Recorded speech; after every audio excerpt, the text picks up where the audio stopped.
समझिए, हम अपनी जीविका के लिए कोई न कोई कर्म करते हैं। भगवान ने कहते हैं कि पेट दिया है तो उसको भरने के लिए खाना चाहिए, भोजन।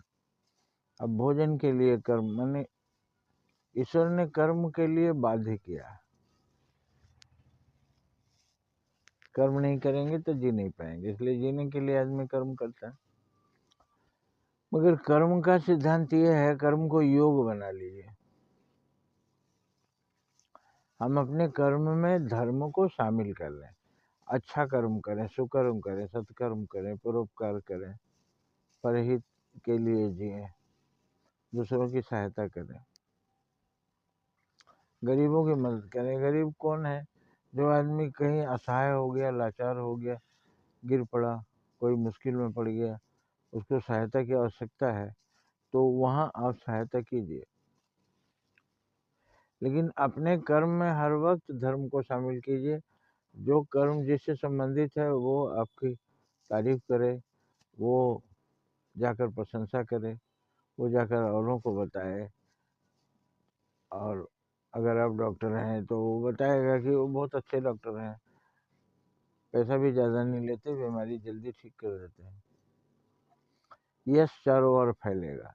तो जब आप अपने कर्म को सही ढंग से करेंगे तो चारों तरफ आपका यश फैलेगा, और वो यश पुण्य होता है। यश लाभ पुण्य लाभ कहलाता है, और आपको स्वर्ग या मोक्ष की प्राप्ति होगी।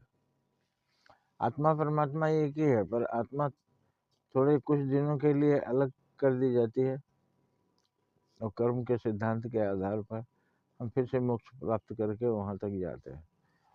जब हमें अपने आत्मा का आत्मज्ञान हो जाता है तो हम परमात्मा के समान हो जाते हैं, और परमात्मा का ही कार्य करने लगते हैं।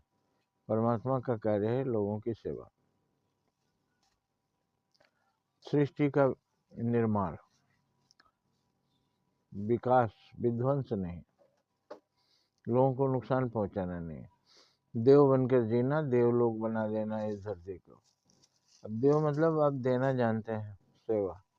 और जब दूसरों की मदद जो करता है, हर कोई जब एक दूसरे की मदद करता है तो वही धरती स्वर्ग हो जाती है। और जब एक दूसरे का खींचतान करता है तो नर्क बन जाती है। एक दूसरे को नुकसान पहुंचाना चाहता है तो नर्क बन जाती है। नर्क और स्वर्ग कहीं और नहीं, यही है। और नर्क और स्वर्ग के वासी दिखाई देते। स्वर्ग के वासी परोपकार में है, नर्क के वासी दूसरों की लूटपाट में।